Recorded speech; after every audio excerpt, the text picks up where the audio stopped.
नमस्ते दोस्तों, book menu पर आप सभी का स्वागत है। आज हम बात करने वाले हैं do hard things by Steve Magnus book के बारे में। नासिर हमेशा से ही अपने काम में बहुत सीरियस और फोकस था, पर एक चीज थी जो उसे हमेशा परेशान करती थी। वो अपने खुद के इमोशंस को समझ नहीं पाता था। उसकी जिंदगी में जितनी भी मुश्किलें आई, उसने हमेशा अपनी मुश्किलों को दबाया, अपने गुस्से को, डर को, और कभी भी खुद से ये नहीं पूछा कि ये फीलिंग्स क्यों आ रही है। जो होगा सो होगा, बस करना है। यही नासिर का नजरिया था। क्नॉइस। लेकिन फिर एक दिन उसकी जिंदगी में कुछ ऐसा हुआ जिसने उसे पूरी तरह से बदल दिया। नासिर का एक दोस्त था, अजय। अजय हमेशा उसे नई नई किताबें पढ़ने के लिए कहता था।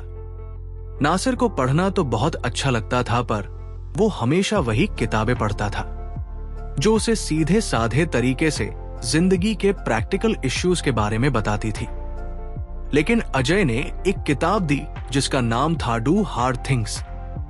अजय ने कहा, नासिर, ये किताब तुम्हारे लिए है। इसमें वो सब है जो हमें टफनेस के बारे में गलत सिखाया गया है।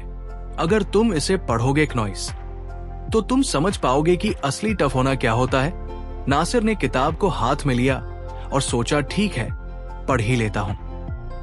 किताब के पहले चैप्टर का नाम था रेडिफाइनिंग टफनेस, और जैसे ही उसने पढ़ना शुरू किया, उसे ऐसा लगा जैसे उसकी पूरी जिंदगी का मतलब बदलने वाला है।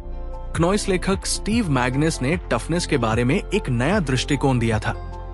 असली टफनेस वो नहीं है जो हमें पहले सिखाया गया। टफनेस का मतलब सिर्फ इमोशनल कैल्सनेस या डोमिनेंस नहीं है। असली टफनेस का मतलब है डिस्कम्फोर्ट के साथ जीना और स्ट्रेस में थॉटफुल डिसीजंस लेना। ये शब्द नासिर के दिमाग में गूंजने लगे। नासिर को हमेशा लगता था कि टफ होने का मतलब है कोई भी इमोशन नहीं दिखाना, ना ही डर, ना ही गुस्सा, बस काम करते जाना बिना किसी हेजिटेशन के। पर अब स्टीव मैग्नस की बातें उसे चौंका रही थी। क्नॉइस, real toughness involves navigating discomfort, ये शब्द उसके दिमाग में बार बार घूम रहे थे। नासिर ने एक पल के लिए सोचा, क्या मैं भी अपने इमोशंस को सप्रेस करता हूं? क्या मैंने कभी अपने डर या गुस्से को समझने की कोशिश की है? किताब में एक जगह लिखा था, क्नॉइस, वास्तविक साहस के बारे में समझना है कि अपने भावनाओं को समझना और उन्हें बेहतर निर्णय लेने के लिए साधन के रूप में उपयोग करना, उन्हें दबाना नहीं। नासिर को लगा कि यही वो बात थी जो उसने कभी नहीं समझी। उसके लिए टफनेस का मतलब था कभी हार ना मानना, क्नॉइस। मगर शायद असली टफनेस ये थी कि वो अपने अंदर के इमोशंस को महसूस करता, समझता और उनका सही तरीके से इस्तेमाल करता। उसके दिमाग में अब सवाल उठ रहे थे कि अगर वो अपनी फीलिंग्स को दबाता रहा तो क्या वो सच में टफ है, या फिर वो सिर्फ अपने डर से भाग रहा है। रियल टफनेस क्नॉइस का ये नया तरीका नासिर को अपनी सोच बदलने पर मजबूर कर रहा था। क्या वो सच में अपने इमोशंस को समझे बिना टफ बन सकता था? अभी तक नासिर ने जो किया था वो सिर्फ अपने डिस्कम्फर्ट से बचने की कोशिश थी। उसे लगता था कि अगर वो आराम से नहीं रहता तो वो कमजोर है।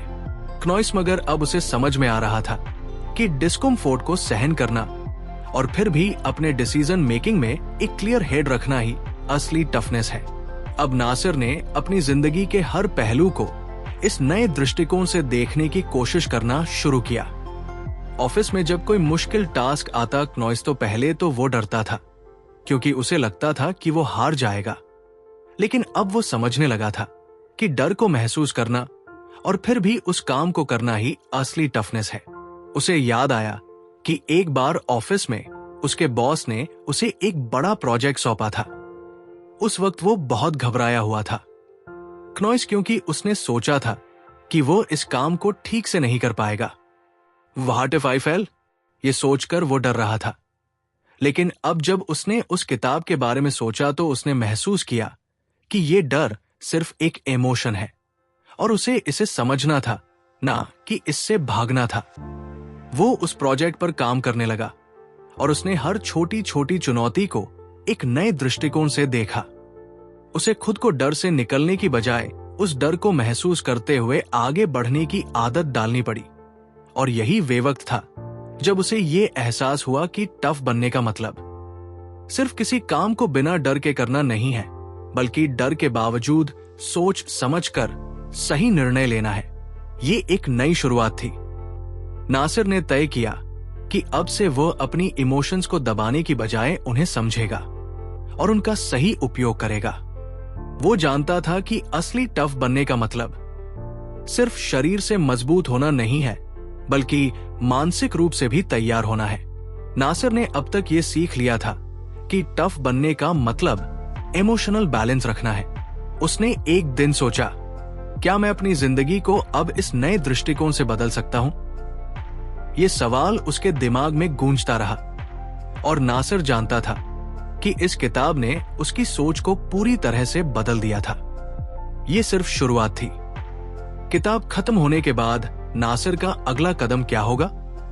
क्या वो आगे भी अपने इमोशंस को समझने की कोशिश करेगा, या फिर कहीं ना कहीं पुरानी आदतें उसे फिर से पकड़ लेंगी? ये सवाल अब उसके लिए और भी बड़ा बन गया था। नासिर को उस दिन के बाद से ही लगातार ये एहसास हो रहा था कि उसे अपनी जिंदगी को नए तरीके से देखना होगा। रियल टफनेस की समझ ने उसे बहुत कुछ सिखाया था, लेकिन अब वो अपनी जिंदगी के दूसरे पहलू पर ध्यान देना चाहता था, जहां उसे और भी बदलाव की जरूरत थी। अगले दिन जब वो अपनी सुबह की चाय पीते हुए किताब के अगले चैप्टर पर पहुंचा। अगर आपको हमारी फ्री समरी अच्छी लगती है तो आप हमारे चैनल को सब्सक्राइब कर सकते हैं, हमारी मेंबरशिप खरीद सकते हैं, या हमें यूपीआई के थ्रू सपोर्ट कर सकते हैं। क्नॉइस अब समरी पर वापस चलते हैं तो उसने पाया कि इस बार स्टीव मैग्नस ने टफनेस के एक और पहलू पर बात की थी, जिसे उसने पहले कभी इतनी गंभीरता से नहीं लिया था। एम्ब्रेस रियलिटी का मतलब था सच को अपनाना। ये सिर्फ अपनी ताकतों को ही नहीं क्नॉइस, बल्कि अपनी कमजोरियों को भी समझने का नाम था। नासिर के लिए ये एक नई चुनौती थी, क्योंकि वो हमेशा से अपनी कमजोरियों को छुपाने की कोशिश करता था। वो सोचता था कि अगर उसने अपनी कमजोरियों को दुनिया के सामने रखा तो लोग उसे कमजोर समझेंगे। लेकिन जैसे ही नासिर ने ये अध्याय पढ़ना शुरू किया, उसे एहसास हुआ कि यही सबसे बड़ी गलती थी। स्टीव मैग्नस ने लिखा था, डिच दी फसाड, एम्ब्रेस रियलिटी, यानी वह जो दिखावा करता था उसे छोड़ दो और सच्चाई को अपनाओ। उसने समझा कि सिर्फ अपनी ताकत को दिखाना ही क्नॉइस टफ बनने का रास्ता नहीं है, बल्कि अपनी कमजोरियों को भी जानना और स्वीकारना ज्यादा अहम है। नासिर की पुरानी आदतें उसे पकड़ चुकी थी। जब भी किसी मुश्किल से सामना होता, वो अपने आप को और दूसरों को ये दिखाने की कोशिश करता कि वो पूरी तरह से तैयार है। क्नॉइसफिस में जब कोई मुश्किल प्रोजेक्ट आता, वो दूसरों से कहता, हाँ, मुझे ये काम बिल्कुल आता है। भले ही अंदर से वो घबराया हुआ होता, वो नहीं चाहता था कि लोग ये जाने कि उसे भी डर लगता है, कि वह भी किसी काम को लेकर आत्मसंकोच करता है। लेकिन अब जब उसने एम्ब्रेस रियलिटी को समझा तो उसने ये महसूस किया कि ये सब दिखावा करने से असल में वो खुद को और मुश्किल में डाल रहा था। सच्चाई को स्वीकारना ही असली ताकत है। ये विचार नासिर के मन में बार बार आ रहा था। क्या होगा अगर वो अपनी कमजोरियों को बिना किसी डर के मान ले क्नॉइस? क्या होगा अगर वो अपनी सच्चाई को लोगों के सामने रखे और उन्हें दिखाएं कि वह भी एक इंसान है, जिसके पास अपनी ताकतों के साथ साथ अपनी कमजोरियां भी है? नासिर को लगा कि शायद वो अब तक जिस तरह से जी रहा था, वो सिर्फ अपने डर और असुरक्षाओं को छुपाने की कोशिश थी। दूसरों को ये दिखाने की कोशिश करना कि मैं सब कुछ जानता हूं, सब कुछ कर सकता हूं। क्या वो सचमुच मुझे स्ट्रांगर बनाता है? उसने खुद से पूछा और जवाब था नहीं।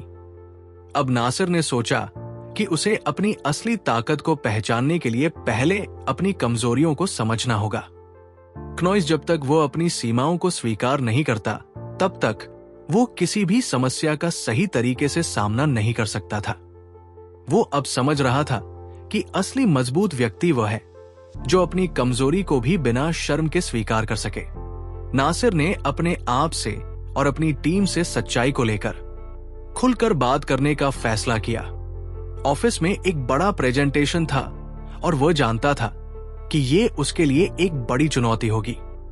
पहले वो सोच रहा था कि वो कैसे दिखाएं कि वो पूरी तरह से तैयार है, कि वो जानता है कि क्या करना है। लेकिन अब उसे समझ में आया कि अगर वो अपनी पूरी स्थिति और वास्तविकता को समझेगा और दूसरे लोगों से भी इसे साझा करेगा, तो वो खुद को ज्यादा बेहतर तरीके से प्रस्तुत कर पाएगा। वो अपनी टीम के साथ बैठा और बोला, देखो, इस प्रेजेंटेशन में मुझे कुछ चुनौतियों का सामना करना पड़ सकता है, क्योंकि ये मेरी पहली बार है जब मुझे इतनी बड़ी जिम्मेदारी मिली है। क्नॉइस, मैं पूरी कोशिश करूंगा, लेकिन मुझे कुछ चीजों के बारे में कुछ और जानकारी चाहिए ताकि मैं बेहतर तरीके से काम कर सकूं। ये शब्द नासिर के लिए बहुत मुश्किल थे, क्योंकि वो हमेशा खुद को बिल्कुल तैयार और निपुण दिखाने की कोशिश करता था।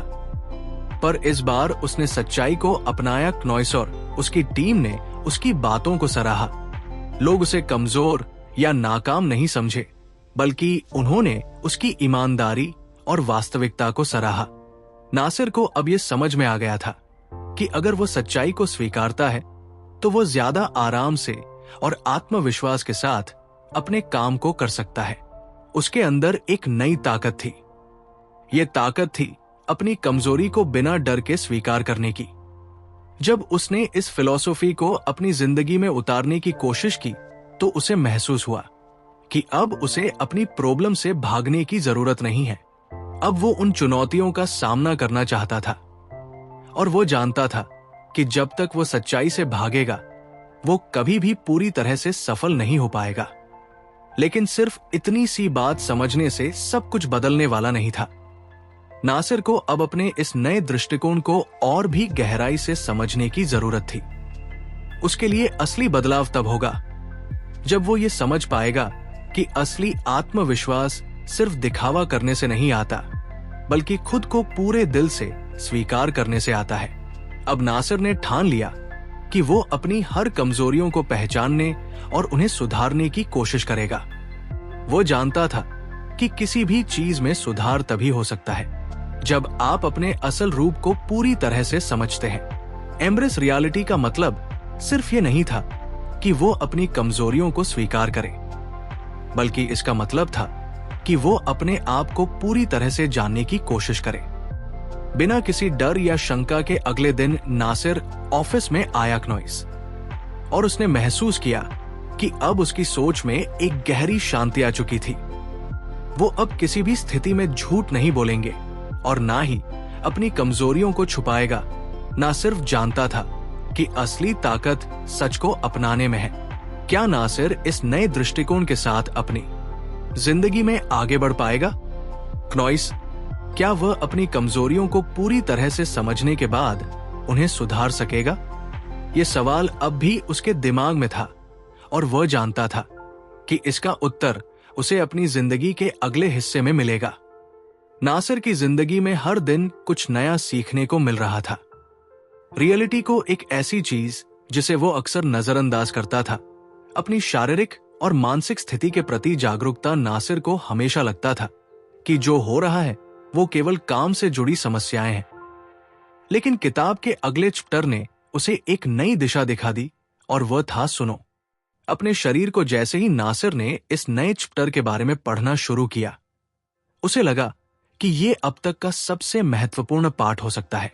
स्टीव मैग्नस ने लिखा था कि हमारी शारीरिक और मानसिक स्थितियों को समझना और उन पर ध्यान देना असली टफनेस का हिस्सा है। क्नॉइस, लिसन टू योर बॉडी का मतलब था अपनी शारीरिक और मानसिक अवस्था को पहचानना और हर प्रतिक्रिया से पहले कुछ समय लेकर खुद से ये सवाल करना कि आप सच में क्या महसूस कर रहे हैं।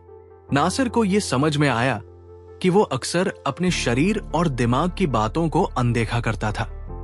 क्नॉइस, जब कोई तनावपूर्ण स्थिति होती तो वो खुद को इस तरह से संभालने की कोशिश करता था कि उसकी शारीरिक प्रतिक्रियाएं का कोई महत्व ना हो। जैसे जब प्रेजेंटेशन का डर होता था तो वो अपनी चिंता और घबराहट को पूरी तरह से नजरअंदाज करके बस अपने काम में जुट जाता था। वो सोचता था कि दिखावा करो, काम करो, और कोई भी कमजोरी नहीं दिखानी चाहिए। लेकिन अब नासिर को यह समझ में आ रहा था कि जब आप अपने शरीर और दिमाग के संकेतों को नजरअंदाज करते हैं तो आप खुद को और मुश्किल में डालते हैं। स्टीव मैग्नस ने लिखा था, क्नॉइस, create a space between stimulus and response. इसका मतलब था कि जब कोई कठिन परिस्थिति आए तो तुरंत प्रतिक्रिया देने के बजाय हमें एक छोटा सा वक्त निकालना चाहिए जिससे हम अपने भावनाओं और शारीरिक स्थितियों को महसूस कर सके और फिर ही सही निर्णय ले सके। नासिर को यह समझ में आ गया कि ये वक्त निकालना सिर्फ अच्छा नहीं बल्कि जरूरी भी है। अगर वो हर बार बिना सोचे समझे प्रतिक्रिया करता रहा तो वो कभी सही रास्ते पर नहीं पहुंच पाएगा। नासिर ने सोचा, अगर मैं किसी मुश्किल में हूं तो मैं तुरंत क्यों प्रतिक्रिया करता हूं?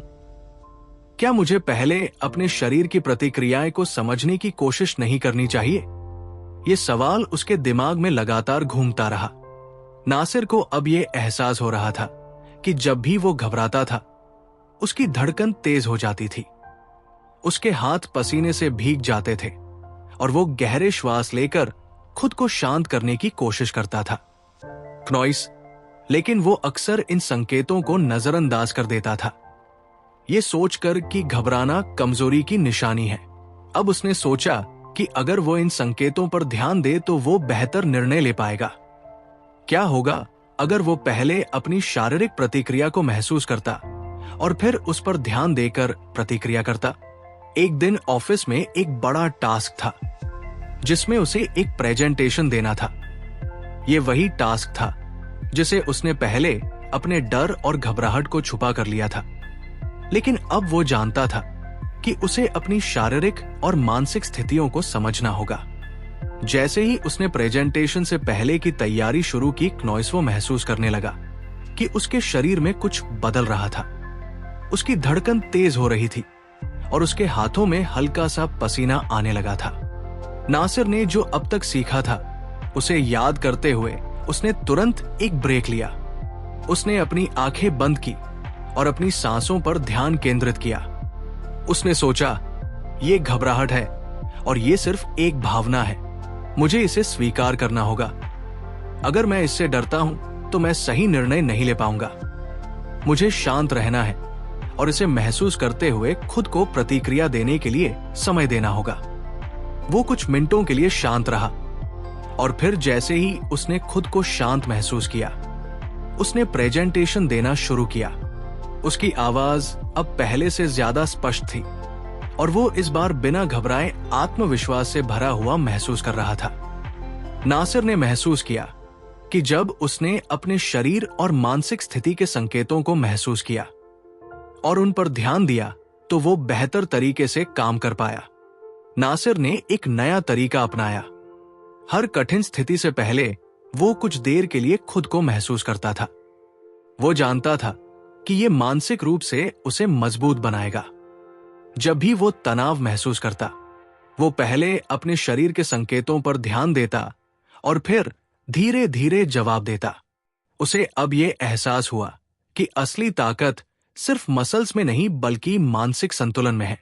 स्टीव मैग्नस ने लिखा था कि this mindfulness helps in making better choices during difficult situations, और नासिर को क्नॉइस अब ये बिल्कुल सच लगता था। जब वो शांत मन से सोचता था तो वो अपने फैसले और प्रतिक्रियाएं में ज्यादा बेहतर होता था। नासिर ने अब अपनी जिंदगी को इस नए दृष्टिकोण से जीने का मन बना लिया था। वो अब समझने लगा था कि जब हम अपने शरीर और दिमाग की बातों को समझते हैं, क्नॉइस, तो हम कहीं ज्यादा बेहतर तरीके से खुद को संभाल सकते हैं। अब नासिर के लिए अगला कदम क्या होगा? क्या वो इस नई आदत को अपनी पूरी जिंदगी में अपनाएगा या फिर किसी मुश्किल में उसका पुराना तरीका फिर से वापस आ जाएगा? ये सवाल उसके मन में फिर से उठ रहा था। क्नॉइस, और वह जानता था कि इसका उत्तर उसे आगे के रास्ते में मिलेगा। नासिर ने पिछले कुछ महीनों में अपनी जिंदगी में बहुत बदलाव महसूस किया था। सुनो, अपने शरीर को अपनाने के बाद वो अब अपनी शारीरिक और मानसिक स्थितियों को पहले से ज्यादा समझने और ध्यान देने लगा था। लेकिन अब क्नॉइस की जिंदगी में एक और महत्वपूर्ण पाठ था जिसे वो समझने और अपनी आदतों में लाने की कोशिश कर रहा था। रेस्पॉन्ड डोंट ट्रैक्ट, जब उसने स्टीव मैग्नस की किताब में इस अध्याय के बारे में पढ़ा तो वो तुरंत रुक गया। रेस्पॉन्ड और रिएक्ट के बीच का फर्क उसके लिए, लेकिन अब उसे ये समझने का मौका मिला था कि अगर वो अपनी प्रतिक्रियाएं को सोच समझकर नियंत्रित करता तो वो ज्यादा प्रभावी तरीके से मुश्किलों का सामना कर सकता था। क्नॉइस, मैग्नस ने यह स्पष्ट किया था कि असली टफनेस ये नहीं है कि आप तुरंत डर या घबराहट में कैसे प्रतिक्रिया करते हैं, बल्कि ये है कि आप उस डर या घबराहट का सामना कैसे करते हैं और उसके बाद सही तरीके से प्रतिक्रिया देते हैं। नासिर के लिए ये एक नया दृष्टिकोण था। वो सोचने लगा, क्नॉइस, अब तक मैंने जिन चीजों को डर या घबराहट के रूप में महसूस किया था, क्या मैं उन्हें बेहतर तरीके से संभाल सकता था? नासिर को याद आया कि जब वो किसी कठिन स्थिति में होता था तो वो हमेशा जल्दी जल्दी निर्णय लेता था, चाहे वो काम के लिए हो, चाहे व्यक्तिगत जीवन में कोई समस्या हो। क्नॉइस, वो बिना सोचे समझे जवाब देता था। उदाहरण के लिए, जब भी ऑफिस में कोई आलोचना होती थी तो वो खुद को तुरंत बचाव में डाल देता था, बिना ये सोचने के कि क्या उस आलोचना में कोई सच्चाई हो सकती है। वो खुद को सही साबित करने की कोशिश करता था। क्नॉइस, जबकि उसे ये समझने की जरूरत थी कि आलोचना को सुनकर प्रतिक्रिया देना और फिर सोच समझकर जवाब देना, दोनों में फर्क था। लेकिन अब जब उसने रेस्पॉन्ड डॉन्ट ट्रैक्ट को समझा तो वो जान गया था कि अगली बार जब वो किसी आलोचना का सामना करेगा तो वो बिना गुस्से में आए क्नॉइस पहले अपनी भावनाओं को शांत करेगा और फिर सोच समझकर जवाब देगा। नासिर के मन में ये सवाल भी उठ रहा था कि क्या वो अब भी पुराने तरीके से प्रतिक्रिया करता है या उसने सच में ये नया तरीका अपनाया है। एक दिन ऑफिस में एक बड़ा प्रोजेक्ट सामने आया और नासिर को उम्मीद थी कि ये कार्य उसे एक कठिन स्थिति में डालने वाला था। जब उसकी टीम ने इस पर काम करना शुरू किया तो कई नई समस्याएं सामने आई। सबसे पहले टीम के कुछ सदस्य आपस में सहमत नहीं हो पा रहे थे कि काम को किस दिशा में आगे बढ़ाया जाए। ये तनावपूर्ण स्थिति नासिर के लिए एक बड़ी चुनौती थी। क्नॉइस, क्योंकि उसने पहले भी ऐसे मौके पर खुद को घबराहट और जल्दबाजी में प्रतिक्रिया करते देखा था, लेकिन इस बार नासिर ने वही किया जो उसने स्टीव मैग्नस की किताब से सीखा था। जैसे ही वो गुस्से और घबराहट की भावना महसूस करने लगा, उसने खुद से कहा, कुछ रुक श्वास लो और सोचो। नासिर ने अपनी शारीरिक स्थिति पर ध्यान दिया, जैसे कि उसकी धड़कन तेज हो रही थी और हाथों में पसीना आ रहा था। उसने महसूस किया कि वो इस स्थिति को लेकर डर रहा था, लेकिन उसने सोचा कि अगर वो इस डर को सिर्फ महसूस करता है और बिना प्रतिक्रिया किए सोच समझकर जवाब देता है, क्नॉइस, तो वो ज्यादा प्रभावी होगा। नासिर ने अपनी टीम के सामने कहा, यह स्थिति कुछ जटिल लग रही है, लेकिन हमें शांत रहकर इसे हल करना होगा। मैं समझता हूं कि हमें कुछ असहमतियां हैं, लेकिन हम सभी का एक ही उद्देश्य है, इस प्रोजेक्ट को सफल बनाना। क्नॉइस में एक कदम पीछे हटकर सोचने की जरूरत है और हर किसी के विचारों को समझने की कोशिश करनी चाहिए। नासिर का यह ठंडा और विचारशील जवाब टीम के सभी सदस्यों ने सराहा। उन्होंने नासिर की बातों को गंभीरता से लिया और टीम के अंदर का तनाव कम हुआ। नासिर ने महसूस किया कि उसने जिस तरह से प्रतिक्रिया दी थी वो पुराने तरीके से अलग था। उसने जवाब देने से पहले अपनी भावनाओं को पहचानने और उन पर काबू पाने की कोशिश की और इसका असर टीम के साथ साथ उस प्रोजेक्ट पर भी पड़ा।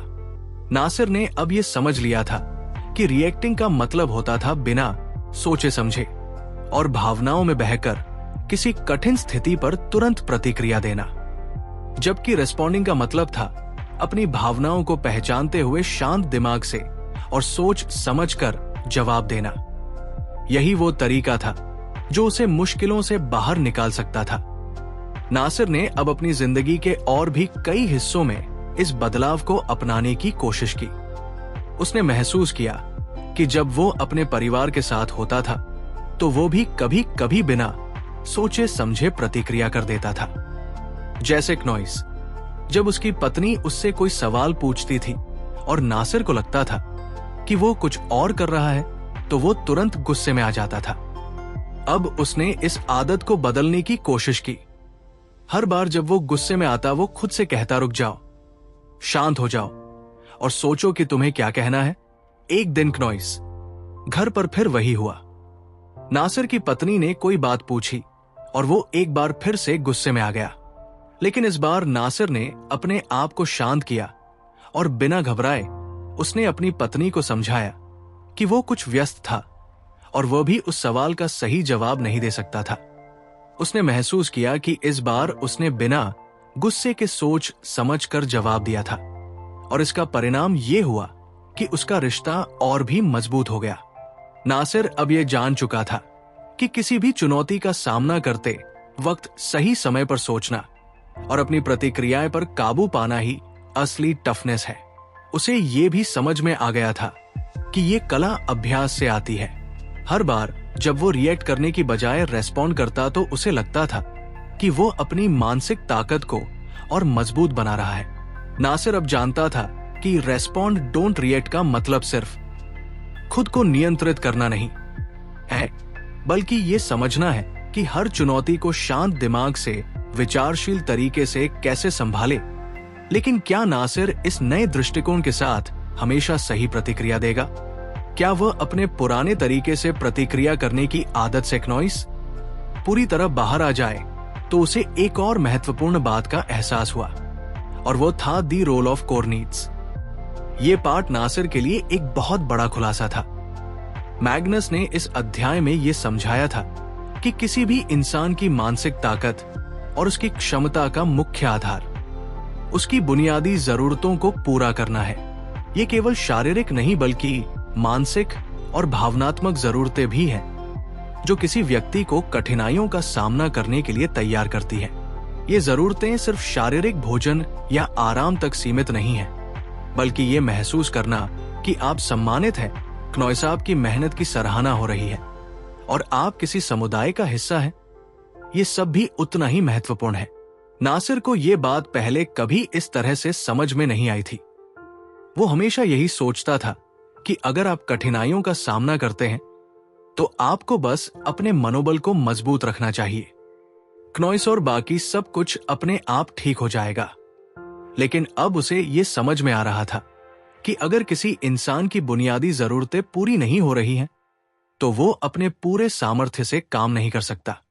मैग्नस ने यह स्पष्ट किया था कि जब हम अपने बेसिक ह्यूमन नीड्स जैसे कि सम्मान, सुरक्षा और मूल्यवान महसूस करने की इच्छा को पूरा करते हैं, तो हम मानसिक रूप से मजबूत हो जाते हैं और चुनौतियों का सामना करने के लिए अधिक तैयार होते हैं। इसके विपरीत, जब ये बुनियादी जरूरतें पूरी नहीं होती तो व्यक्ति आसानी से थक सकता है, निराश हो सकता है और हार मान सकता है। क्नॉइस नासिर ने सोचा, क्या मैं अपनी जिंदगी में इन बुनियादी जरूरतों को सही तरह से पूरा कर पा रहा हूं? उसने महसूस किया कि उसके जीवन में ये बातें बहुत हद तक नजरअंदाज हो रही थी। वो हमेशा अपने काम और प्रोजेक्ट्स में व्यस्त रहता था, लेकिन कभी इस पर ध्यान नहीं देता था कि क्या वह अपने आसपास के लोगों से, अपनी टीम से या अपने परिवार से सम्मान और सराहना महसूस करता है। क्या उसे ये लगता था कि उसकी मेहनत और उसकी उपस्थिति का कोई महत्व क्या उसे महसूस होता था कि उसकी टीम में उसे एक महत्वपूर्ण स्थान मिलता है? एक दिन जब वो ऑफिस में अपनी टीम के साथ बैठा था, उसने देखा कि उसकी टीम के कुछ सदस्य काफी तनाव में थे। प्रोजेक्ट पर काम करने का दबाव बहुत बढ़ गया था और लोगों में आपस में असहमति भी हो रही थी। नासिर ने महसूस किया कि टीम के हर सदस्य को लगता था कि उनकी मेहनत की सही सराहना नहीं हो रही थी। क्नॉइस और नहीं, उन्हें अपने योगदान की अहमियत का एहसास हो रहा था। यह स्थिति नासिर के लिए एक आंख खोलने वाला बल साबित हुआ। उसने समझा कि जब लोग अपनी मेहनत की सराहना महसूस नहीं करते हैं या जब उन्हें लगता है कि उनकी पहचान नहीं है, तो उनका प्रदर्शन भी प्रभावित होता है। ये विचार उसके दिमाग में गूंजता रहा। क्नॉइस हम सभी की बुनियादी जरूरतें हैं और अगर हम इन्हें पूरा नहीं करते तो हम बेहतर तरीके से काम नहीं कर सकते। नासिर ने इस बारे में और सोचा और ये महसूस किया कि ना सिर्फ टीम के लोग बल्कि वो खुद भी अपनी बुनियादी जरूरतों की उपेक्षा कर रहा था। क्या उसे अपनी सफलता, अपने प्रयास की सराहना मिलती थी?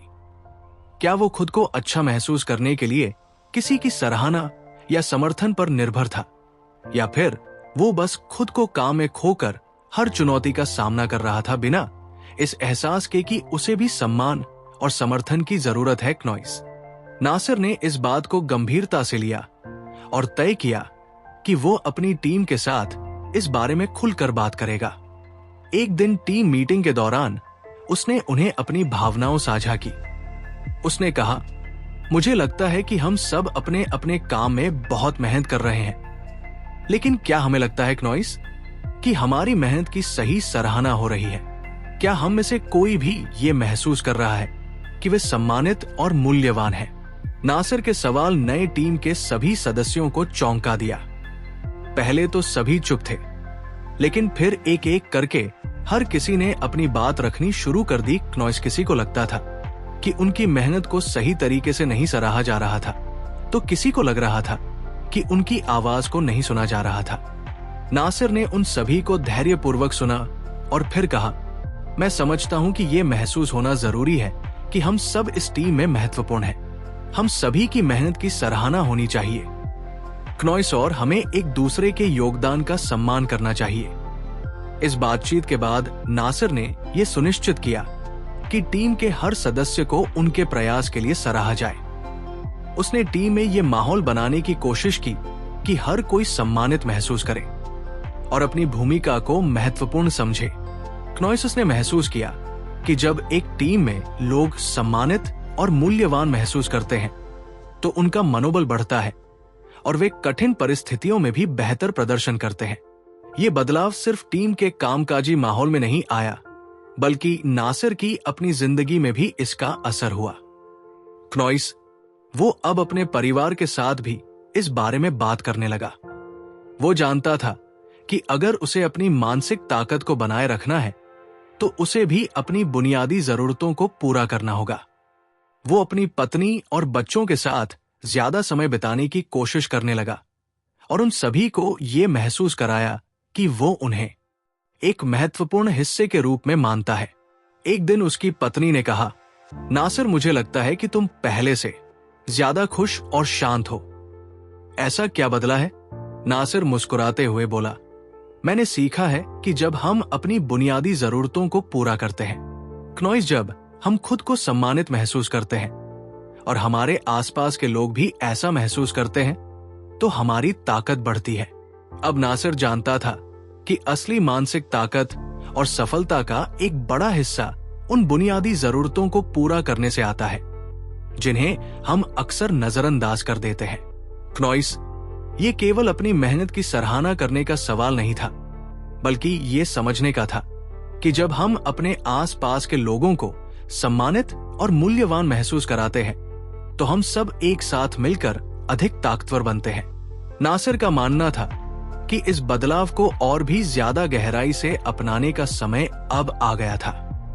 क्नॉइस लेकिन क्या वो सच में हर रोज अपनी बुनियादी जरूरतों को पूरा कर पाएगा?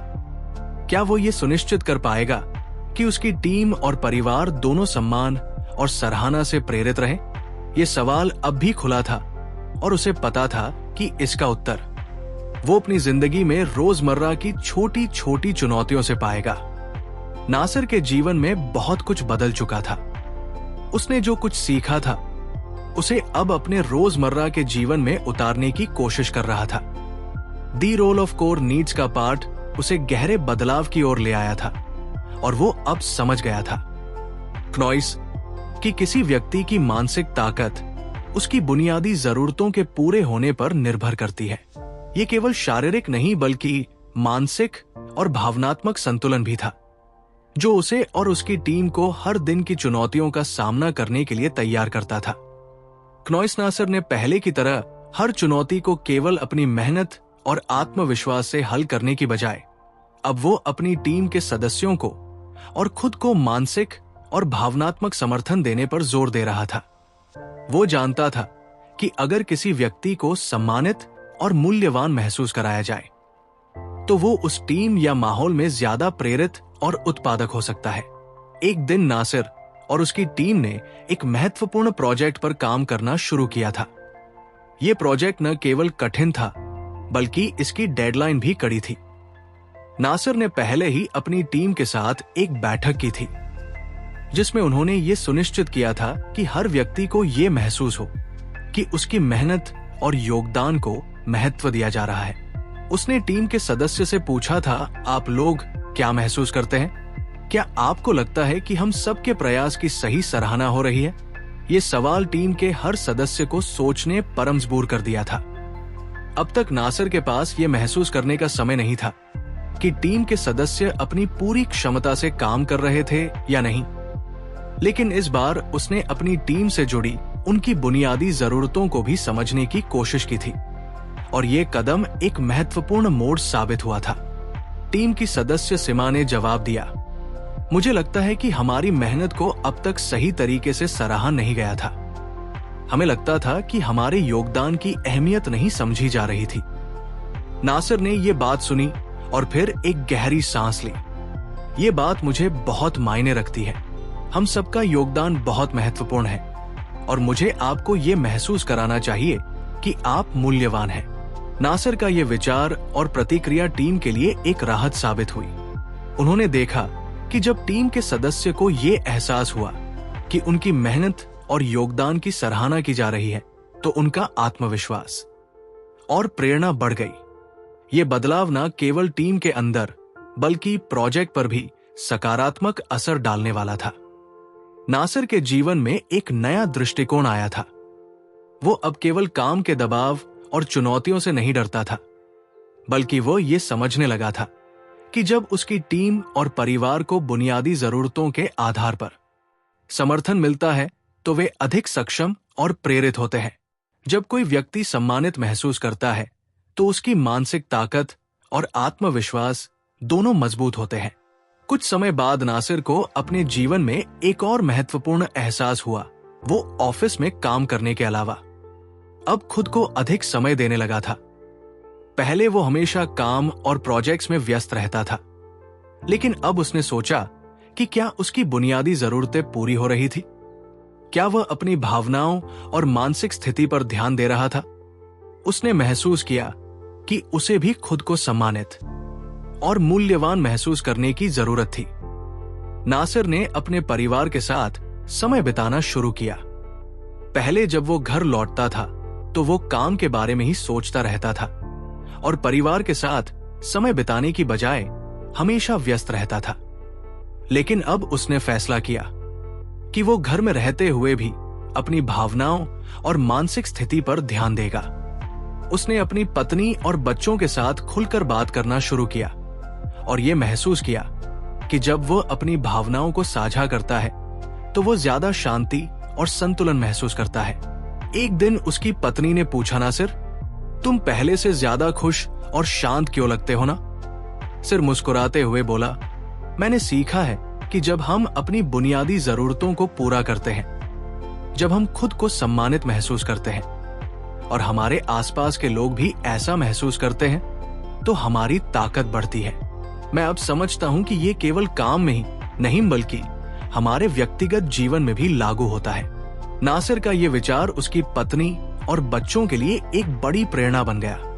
उसने अब ये महसूस किया कि बुनियादी जरूरतों की संतुष्टि, चाहे वो व्यक्तिगत जीवन हो या पेशेवर मानसिक संतुलन बनाए रखने के लिए आवश्यक है। क्नॉइस ये केवल कठिनाइयों का सामना करने के बारे में नहीं था, बल्कि ये समझने का था कि हमें अपनी जरूरतों को पूरा करना जरूरी है, ताकि हम मानसिक और भावनात्मक रूप से मजबूत हो सके। ये कहानी नासिर के जीवन के एक नए अध्याय की शुरुआत थी, जहां उसने अपने बुनियादी जरूरतों की अहमियत को समझा और इसे अपनी सफलता और मानसिक ताकत का आधार बनाया। ना सिर्फ जानता था कि ये यात्रा हमेशा जारी रहेगी, लेकिन उसने जो कुछ सीखा था वो उसके जीवन में स्थायी बदलाव लाने के लिए पर्याप्त था। उसके लिए अब हर चुनौती एक अवसर थी। एक अवसर अपनी मानसिक ताकत को और बढ़ाने का। तो फ्रेंड्स, ये थी हमारी आज की बुक समरी। आपको कैसी लगी?